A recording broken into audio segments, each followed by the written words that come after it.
په جمهوریت غونو پروګرام کې ز عبدالحی کاکړ درته ښه راغلاست وایم. اسفندیار ولی خان چې په کال 1949 کې د فروری پر 19 په لومړي ځل په دې نړۍ کې سترګې وغړولې، نو نه پلار ولید او نه د مور تودغیش. پلار خان عبدالولی خان د سیاسي مبارزې لوجې د زندان د تورو تنبو شاته پروتو او مور د هغه پر زیژون مړسوه.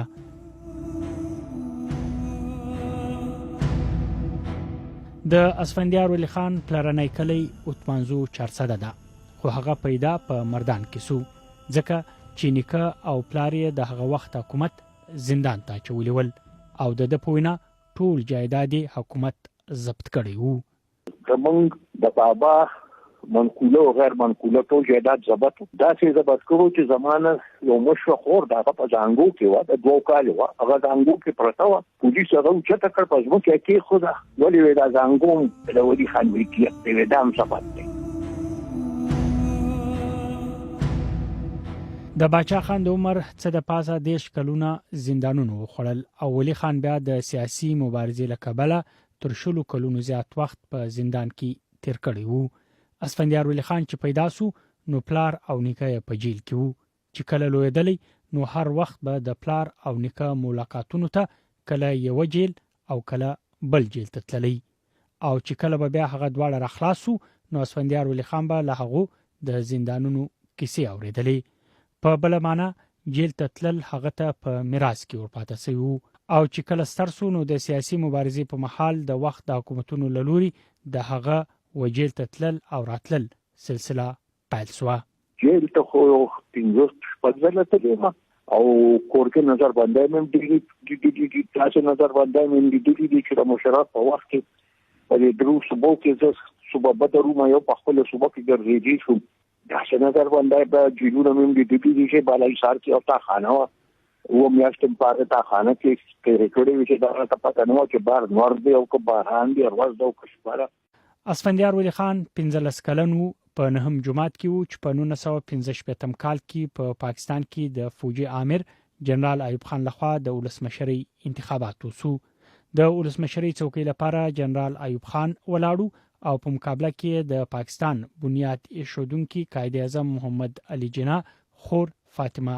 جناح وا. دا وخت د ولی خان په مشرۍ نېشنل عوامي پارټي د فاطمه جناح په حق کې کمپاین کولی.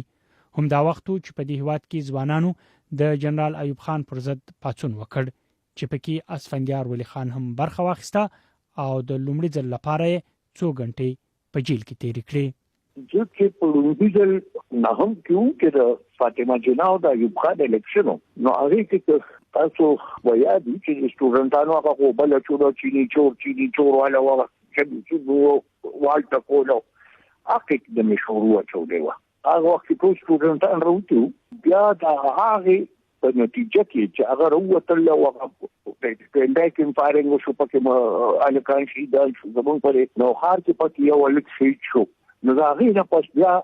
مونږه محسوس کړ چې په کارداري چې د پښتون سټوډنټان چې دا را یو ځای شي نو بیا د پښتون فدریشن په نوم باندې یو تنظیم مونږ جوړ کړ او بیا دا غیره لاندې لګیو خپل کارم کو. خو اسفندیار ولی خان د خپل ژوند تر ټولو اوږد او تاریخ جیل په 1900 لسیزه کې هغه وخت تیر کړ چې ذوالفقار علي بوټو د پاکستان وزیر اعظم وو. هغه وخت ذوالفقار علي بوټو په مشرۍ پیپلز پارټي په واک کې و او د ولی خان په مشرۍ نېشنل عوامي پارټي د اپوزیشن رول لوبولی. خو د دواړو ګوندونو اختلافات دومره زیات سو چې په 1915 کال کې د شاغلي بوټو حکومت نېشنل عوامي پارټي ناقانونه وګرځوله. د دې ګام په نورو سببونو کې یو سبب د پیپلز پارټي د خیبر پښتونخوا د مهم مشر او د بوټو نږدې ملګری حیات شیرپاو وژلو.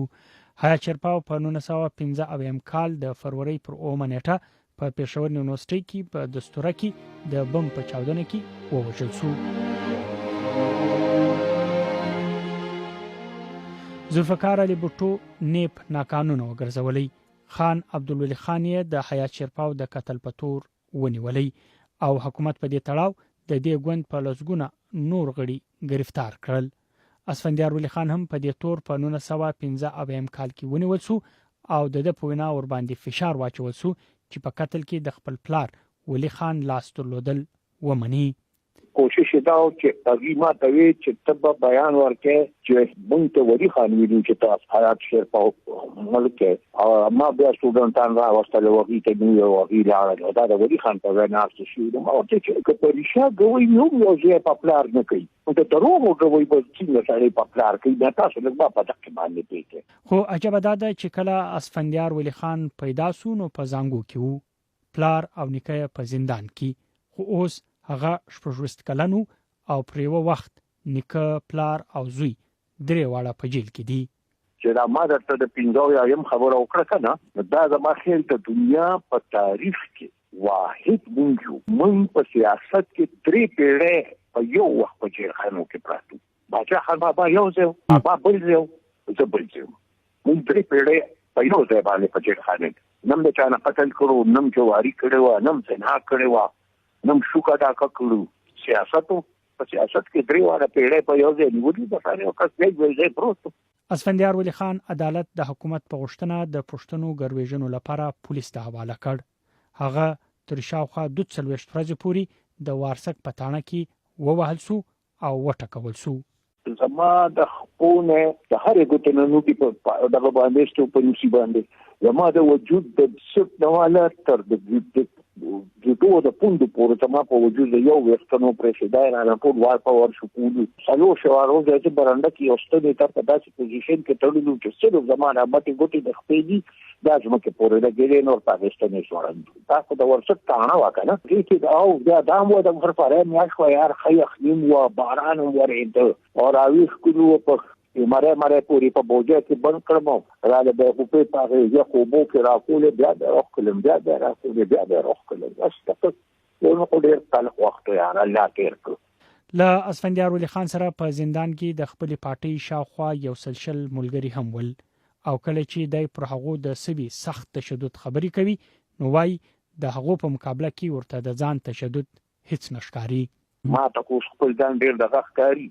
زموږ خو د تاڼو نه د ورسک نه یویش مرګري دا چې هغه د شلو او د 200 کالو ترمنځ وو هغه چې د ورسک تاڼې نه راتلو هغه نه مردانو او ځکه مقابله کې به زسیم زما قرباني وسی زموږ یو مرګري هغه د اټو میاشتو زوی راوسته دا هغه بخت یو تاسو وړاند کو او هغه ته یا په افضل خان د وای کې چې بل افضل خان بمونه را کړی دي او یا دا زوی د پلار په مخ کې تراپی وو چې هغه ماشوم ساوارخه پلار بیا بالکل ونه تر مرګ پورې هغه پلار دی ونیو نو دا د چې سوري ګوري بیا خو زما هغه ته موږ خو بیا باچي وو. پر اسفندیار ولی خان جوړي مقدمه یو جج په جیل کې دننه واوریدلې هغه مجرم وګرځولې او ورته ولس کاله د بند سزا واوروله خو هغه دا سزا په های کورټ کې چیلنج کړه.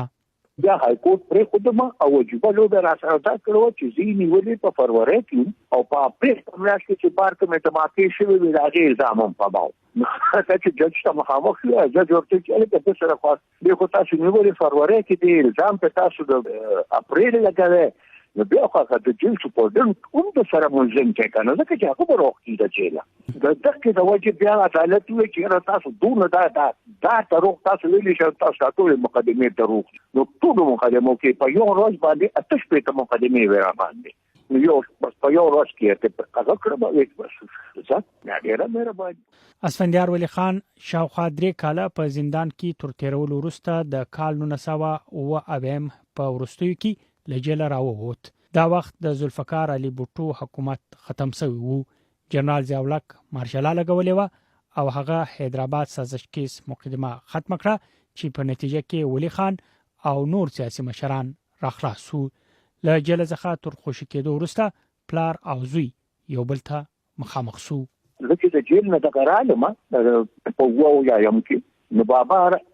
आवाज راکو وتراشه چې ورلم کېنه تمناته چې بچي سکول غواړي دا د ډیرو خلکو کې دا کار چې هغه مجبور کړي چې د سیاست تراشي بابا په جون کې چیرې مونږ سره دا چې نه لري کړي چې زما د امرجی دا به تاسو کوي هغه ټول ورمون خپل مرته ته پریښو نو ماته خپل فیصله دیګا نو ماته چې سیاست کو سوچ دې پکړې دي ځکه چې دا خو ډېر تکلیف زمونږ د سیاست خو ډېر د تکلیف دا دی چې بیا کېنو بیا تاسو سیاست ځکه چې خدای مکته خراب کار کې نه پاره به ته نو یادېږي پاګې به باچا خان یادېږي او څه یادېږي او که کار کوي نو پاګې به ته خپل یادېږي مې نه جوړ کوم سیاست.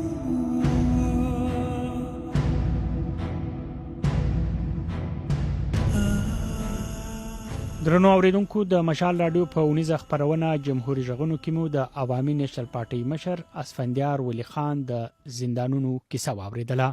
تر بل خبرونه پورې مو زه عبدالحی کاکړ دغه په مخه شوایم.